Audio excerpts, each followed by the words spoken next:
बुद्धिमान हिरन और खरगोश। जंगल में दो सच्चे दोस्त हिरन और खरगोश रहा करते थे। एक बार जंगल में एक खूंखार शेर आता है।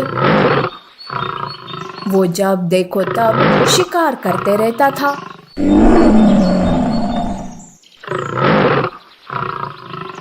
इसी वजह से जानवर डर के मारे घरों में छुप कर रहा करते थे, जिससे उनकी जान तो बच जाती थी, पर उन्हें खाने के लिए कुछ नहीं मिलता था। एक दिन मौका मिलते ही हिरन और खरगोश एक जगह मिल जाते हैं। तब खरगोश कहता है, दोस्त, इस शेर के कारण हम मिल नहीं पा रहे हैं और ऊपर से 2 दिनों से खाना भी नहीं मिला मुझे। अरे मैं भी तो बिना खाए घर में ही छुपी हुई हूँ। खरगोश, हम एक काम करते हैं, क्यों ना हम दोनों शेर के आने से पहले खाना ढूंढ कर लाए, फिर हमें जो कुछ मिलता है उसे हम आपस में आधा आधा बांट देंगे। इससे हमारी खाने की परेशानी दूर हो जाएगी। हाँ, ये सही है हिरन। ठीक है, 1 घंटे के बाद इसी जगह पर मिलते हैं। खरगोश और हिरन अलग अलग होकर बड़ी ही सावधानी से खाना ढूंढने निकलते हैं। खरगोश पहले से ही भूखा था, इसीलिए वो जल्दी से थक जाता है। खरगोश एक जगह पर बैठ जाता है। तभी वहां लोमड़ी आती है। खरगोश को देखकर वो मन ही मन सोचती है, अरे वाह खरगोश, शेर के आने से पहले मैं ही इसका शिकार कर लेती हूँ। वैसे खरगोश तो थका हुआ लग रहा है, ऐसे में वो मेरे पंजों से बच नहीं पाएगा। वैसे भी शेर की वजह से इस जंगल में शिकार कम होते जा रहे हैं। लोमड़ी दबे पांव आकर खरगोश को दबोच लेती है। तब खरगोश चिल्लाने लगता है, अरे चुप कर रे, आज तो मैं तुझे भून कर खाऊंगी। ज्यादा आवाज की ना तो शेर आ जाएगा और वो भी तुझे छोड़ेगा नहीं। लोमड़ी खरगोश को लेकर अपने इलाके में आती है। लोमड़ी खरगोश को रस्सी से पेड़ से बांध देती है और आग जलाती है, ताकि वो उस आग में खरगोश को भून कर खा सके। बेचारा खरगोश खुद की मौत को सामने देखकर दुखी हो रहा था। आज तो मैं नहीं बच सकता। काश आखिरी बार मैं मेरे दोस्त से मिल पाता। खरगोश रो रहा था। उधर हिरन उसी जगह पर आती है, पर खरगोश को न पाकर उसे चिंता होने लगती है।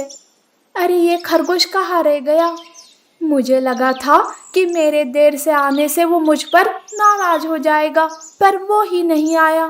कहीं शेर ने तो उसे नहीं पकड़ा ना? हिरन खरगोश की राह देखते रहती है कि तभी वहाँ चिड़िया आती है और कहती है, अरे हिरन, ऐसे बाहर क्यों हो? शेर आ जाएगा तो बचना मुश्किल हो जाएगा। मैं तो खरगोश के लिए रुकी हूँ, वो भी खाना ढूंढने गया है। अरे अब तो वो लोमड़ी का खाना बनने वाला है। मैंने देखा लोमड़ी को खरगोश को उठाकर ले जाते हुए। यह सुनकर हिरन उदास हो जाती है। वो तुरंत लोमड़ी के इलाके में भागी भागी आती है। तब वो देखती है कि खरगोश रस्सी से बंधा हुआ है। तब हिरन लोमड़ी से खरगोश को बचाने का प्लान सोचने लगती है और थोड़ी ही देर में हिरन शेर का आवाज निकालने लगती है। दरअसल हिरन किसी भी जानवर के आवाज की नकल कर सकती थी। लोमड़ी शेर की दहाड़ सुनकर सोचती है, बाप रे, लगता है शेर आ रहा है। अगर उसने मुझे यहाँ देख लिया ना तो वो खरगोश के साथ साथ मुझे भी खा जाएगा। अब तो यहाँ से भागना ही होगा। ऐसा सोचकर लोमड़ी वहां से भागकर झाड़ी में छुप जाती है। तभी हिरन खरगोश के पास आती है और उसके पैरों में बंधी रस्सी को खोलने लगती है। जल्दी कर हिरन, शेर आने वाला है। अरे खरगोश, यहाँ कोई शेर नहीं है। मैंने ही शेर की आवाज निकाली थी ताकि मैं तुम्हें बचा सकूं। अब उस लोमड़ी को समझने से पहले ही हमें यहाँ से भागना होगा। झाड़ी से लोमड़ी शेर को देखती रहती है, पर शेर ही नहीं आता। तभी उसकी नजर हिरन पर पड़ती है और वो सब समझ जाती है।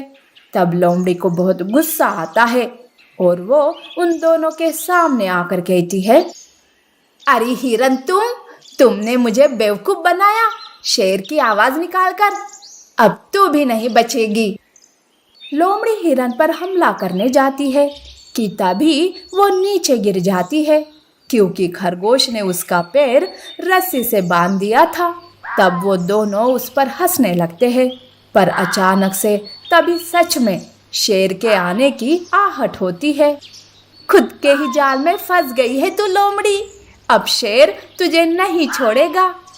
वो हंसते हुए वहां से भाग जाते हैं तो लोमड़ी रोने लगती है। अरे नहीं नहीं, मुझे ऐसा छोड़कर मत जाओ, अरे मुझे भी अपने साथ ले जाओ। लोमड़ी रस्सी को खोलने की कोशिश करती रहती है, पर तभी वहां शेर आता है और वो उसका शिकार कर ले।